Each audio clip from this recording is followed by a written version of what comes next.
नमस्कार, good morning. स्वागत है आपका हमारे मॉर्निंग प्राइम टाइम आज सुबह में। आपके साथ मैं हूं मीनाक्षी गंडवाल।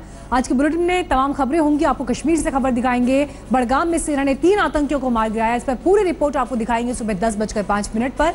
और मॉर्निंग स्पेशल में देखिए मानसून की बारिश ने कहां ढाया कहर। हमारी खास पेशकश जल तांडव सुबह 10:30 बजे। लेकिन शुरुआत उस खबर के साथ जिसने पूरे देश को झकझोर दिया था। अमरनाथ यात्रियों का खून बहाने का पाप करने वाले मास्टरमाइंड का सुराग सुरक्षा बलों को मिल गया है। सुरक्षा बलों का कहना है कि वो इस्माइल और उसके आतंकी साथियों को पाताल से भी ढूंढ निकालेंगे।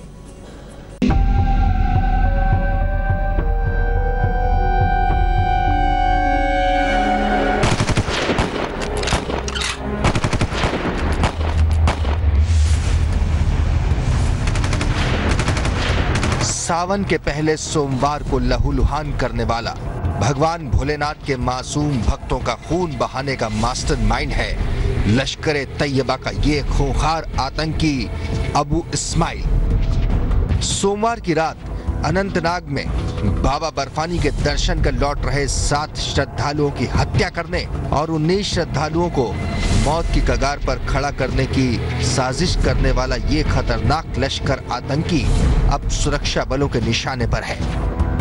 हमले के बाद से ही सुरक्षा बलों का घेरा पूरे इलाके में बढ़ गया है और तलाश है साजिश के उस मास्टरमाइंड इस्माइल की जिसने अपने 3 आतंकी गुर्गों के साथ मिलकर बहाया भोले भाले भक्तों का खून। He was involved in 3 active militant activities which happened in Anantnag. सूत्रों से आ रही खबरों के मुताबिक अबू दुजाना और इस्माइल ने अनंतनाग में अमरनाथ यात्रियों पर कायराना हमले की साजिश रची। जगह चुनी अनंतनाग के खानबल में जम्मू कश्मीर पुलिस, सीआरपीएफ और एसओजी की जॉइंट चेक पोस्ट। 2 बाइक पर सवार 4 से 5 बंदूकधारी चेक पोस्ट पर गोलियां बरसाते हुए बटिंगू की ओर भागे। अगले चंद मिनटों में अमरनाथ यात्रियों पर होने वाले आतंकी हमले की ये दस्तक गौर से नहीं सुनी गई और चंद मिनट बाद ही तीर्थ यात्रियों से भरी बस पर यही बंदूकधारी गोलियां बरसा देते हैं। हालांकि हमले की जिम्मेदारी लश्कर ने अब तक नहीं ली है, लेकिन सूत्रों की माने तो ये पूरी साजिश लश्कर आतंकी इस्माइल के दिमाग से ही निकली है। इस्माइल पिछले 6 महीने से साउथ कश्मीर के इलाकों में सक्रिय है और बताया जा रहा है कि अबू दुजाना के बाद इसकी एक्टिविटी काफी ज्यादा देखी गई है। अबू दुजाना लश्कर का कमांडर है, लेकिन उसकी एक्टिविटी कम होती नजर आई है और अबू इस्माइल की एक्टिविटी ज्यादा बढ़ी है। सेना ने पिछले साल दिसंबर में भी इस्माइल को घेर लिया था, लेकिन मुठभेड़ में बुरी तरह घिर चुका इस्माइल उस वक्त सेना को चकमा देने में कामयाब रहा। उसके बाद से ही वो किसी बड़ी वारदात को अंजाम देने की फिराक में था। कश्मीर में अपने आतंकी आका बुरहान वानी की मौत का बदला लेने के लिए वो जुलाई में ही किसी बड़ी वारदात की फिराक में था, क्योंकि पिछले साल 8 जुलाई को ही सुरक्षा बलों ने हिजबुल कमांडर बुरहान वानी को ढेर किया था। इसीलिए दहशत फैलाने की घात में बैठे इस्माइल को 10 जुलाई को मौका मिल गया। लेकिन अमरनाथ यात्रियों पर हमला कर लश्कर के इस आतंकी ने खुद अपने हाथों दे दी है अपनी मौत को दावत, क्योंकि अब कश्मीर घाटी में सुरक्षा बल इस्माइल और उसके गुर्गों को कहीं से भी ढूंढ निकालने के मिशन पर जुट गए हैं। इस्माइल अब कहीं भी जा छुपे, उसका बचना नामुमकिन है। श्रीनगर से मौसम सिंह, अशरफ वानी के साथ शुजाउल हक, अनंतनाग, आज तक। 50 खबरों के बाद इस वक्त बड़ी खबर जम्मू कश्मीर के बड़गाम से, जहां कल शाम से एनकाउंटर जारी था, लेकिन सुरक्षा बलों को इसमें बड़ी कामयाबी मिली है और 3 आतंकवादियों को मार गिराया गया है। इन तीनों आतंकियों की पहचान भी हो गई है। हिजबुल मुजाहिदीन के तीनों आतंकी हैं। कल शाम से ये एनकाउंटर जारी था। सेना, पुलिस और सीआरपीएफ ने मिलकर ये ऑपरेशन चलाया, जिसमें बड़ी कामयाबी सुरक्षा बलों ने हासिल की है। आपको बता दें, अमरनाथ में जिस तरह से यात्रियों के ऊपर हमला हुआ था, उसके बाद इसे बड़ी कामयाबी सुरक्षा बलों की माना जा रहा है, क्योंकि इन आतंकियों के बारे में जैसे ही सूचना मिली जो एक घर में छिपे थे, इन पर हमला बोला सुरक्षा बलों ने और 3 आतंकवादियों को मार गिराने में कामयाबी हासिल की।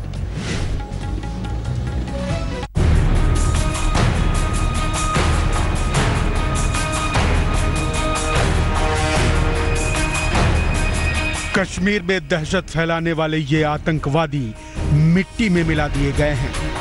सुरक्षा बलों ने कल देर शाम से जारी मुठभेड़ के बाद इन आतंकवादियों को मार गिराया है। सुरक्षा बलों ने जिन आतंकवादियों को ढेर किया है उनमें दाऊद अहमद उर्फ मुसैब, जावेद अहमद और मुदस्सिर अहमद नाम के आतंकवादी शामिल हैं। दाऊद अहमद उर्फ मुसैब श्रीनगर का रहने वाला था और तहरीक उल मुजाहिदीन नाम के आतंकी संगठन का कमांडर था, जबकि जावेद अहमद शेख बडगाम के चुरपुरा का रहने वाला था। तीसरा आतंकवादी मुदस्सिर अहमद हाल में ही इन दोनों आतंकवादियों के संपर्क में आया था। बडगाम के रुदवोड़ा इलाके में कल देर शाम शुरू हुई आतंकवादियों से मुठभेड़ के बाद सुरक्षा बलों ने इन तीनों आतंकवादियों को घेर लिया था। अमरनाथ यात्रियों पर आतंकी हमले के बाद सुरक्षा बलों ने चप्पे चप्पे पर आतंकवादियों की तलाश में जबरदस्त ऑपरेशन छेड़ रखा है। दाऊद, जावेद और मुदस्सिर सुरक्षा बलों के इसी सर्च ऑपरेशन के दौरान चंगुल में फंस गए। जानकारी के मुताबिक बडगाम के रुदवोड़ा गांव में आतंकियों के छिपे होने की खबर मिली थी। इसके बाद राष्ट्रीय राइफल्स, सीआरपीएफ, श्रीनगर पुलिस की एसओजी टीम और बडगाम की एसओजी टीम ने साझा कार्रवाई की। कल शाम करीब 7:30 बजे सुरक्षा बलों की साझा टीम ने रुदवोड़ा गांव की घेराबंदी कर दी। Presence of militants in red book area, तो वहाँ पे उस हिंट के बेसिस पे cordon and search operation launch किया गया। कॉर्डन जब किया गया तो हमें पता चला कि इनमें से कोई लड़के लोकल भी हैं, तो स्पीकर के ज़रिए अनाउंसमेंट की गई। उनको सरेंडर करने के लिए हमने वो भी किया, कन्विंस करने की कोशिश भी की, लेकिन उन्होंने इसके ऊपर फायर खोल दिया पुलिस पार्टी के ऊपर और सिक्योरिटी फोर्सेस जो हमारे साथ थे। उस ऑपरेशन में फिर ये पूरी रात ऑपरेशन चला, तो in the morning we killed 3 militants. उन तीनों की बॉडी रिकवर हो गई हैं और उनके पास से हमें वेपन रिकवर हुए हैं। एक एसएलआर रिकवर हुई है, एक पिस्टल रिकवर हुई है। सुरक्षा बलों के पंजे में फंसते ही इन स्थानीय आतंकियों को बचाने के लिए अलगाववादी भी सक्रिय हो गए थे। खबर है कि कुछ गांव वालों ने सुरक्षा बलों पर पत्थरबाजी भी शुरू कर दी। सुरक्षा बल उन पत्थरबाजों से निपटने के साथ ही आतंकियों के साथ मुठभेड़ भी कर रहे थे। आखिरकार करीब 7-8 घंटे चली मुठभेड़ के बाद तीनों आतंकवादी ढेर हो गए। अमरनाथ यात्रियों पर हुए हमले के बाद पूरे जम्मू कश्मीर में सुरक्षा कड़ी कर दी गई है। ऐसे में इन आतंकियों को बचकर निकलना मुश्किल ही नहीं, नामुमकिन था। लेकिन सरेंडर करने की जगह आतंकियों ने सुरक्षा बलों पर ही फायरिंग शुरू कर दी। नतीजा ये हुआ कि सुरक्षा बलों ने तीनों आतंकियों को मार गिराया। खुफिया एजेंसियों से मिली जानकारी के मुताबिक लश्कर ने घाटी में आतंक फैलाने के लिए कई स्थानीय आतंकियों की भर्ती की है। इनमें 30 आतंकवादी दक्षिणी कश्मीर में हैं जो कि स्थानीय हैं और करीब 80 आतंकवादी उत्तरी कश्मीर में हैं जो पाकिस्तानी हैं। जांच एजेंसियों का मानना है कि हिजबुल मुजाहिदीन के आतंकवादी सीधे तौर पर अमरनाथ यात्रियों को निशाना नहीं बनाते। ऐसे में स्थानीय आतंकवादियों को भड़काने के लिए पाकिस्तानी आतंकवादियों की घुसपैठ भी कराई गई है। बडगाम से शुजाउल हक के साथ आज तक ब्यूरो। अमरनाथ यात्रियों पर हमले के बाद सुरक्षा बलों की ये बड़ी कामयाबी, लेकिन दूसरी तरफ देश में अमरनाथ यात्रियों पर हुए हमले को लेकर विरोध प्रदर्शन। अमरनाथ यात्रा पर गए श्रद्धालुओं पर हमले से पूरे देश में गुस्सा है और ऐसे में एक तस्वीर हरियाणा के हिसार से दिखाई दी जहां पर बजरंग दल के कार्यकर्ताओं ने आतंकवाद का पुतला जलाया। लेकिन इसी दौरान आक्रोश में गुंडागर्दी की भी एक तस्वीर सामने आई जब मस्जिद के बाहर खड़े एक शख्स के साथ उनकी झड़प हुई और इन्होंने इस शख्स को थप्पड़ जड़ दिया। फिर क्या कुछ हुआ देखिए।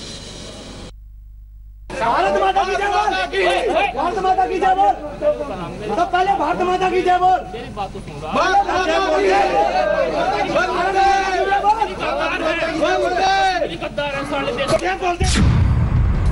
अमरनाथ यात्रियों पर आतंकी हमले का आक्रोश हिसार में एक शख्स पर इस तरह टूटा। भारत माता की जय बोल, भारत माता की जय बोल, तो पहले भारत माता की जय बोल।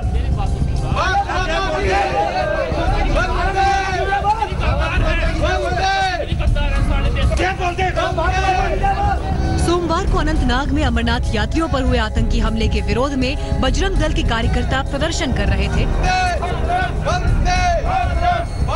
बजरंग दल के कार्यकर्ता आतंकवाद विरोधी नारेबाजी करते हुए एक मस्जिद के करीब पहुंचे।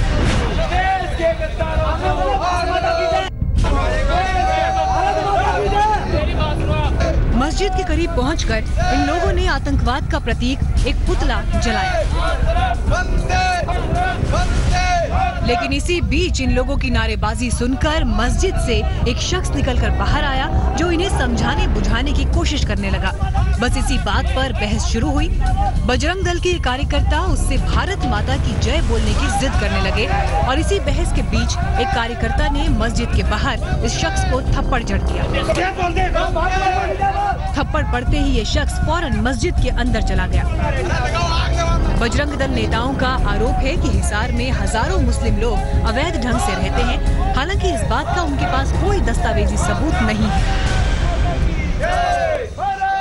मस्जिद के बाहर हुए इस हंगामे की खबर मिलते ही पुलिस मौके पर पहुंची और कई लोगों के खिलाफ बदसलूकी की एफआईआर भी दर्ज की है। पुलिस ने मस्जिद की सुरक्षा भी बढ़ा दी है। हिसार के इस थप्पड़ कांड से ये सवाल भी खड़ा होता है कि आखिर खुलेआम सड़क पर इस तरह गुंडागर्दी करने का हक इन्हें किसने दिया।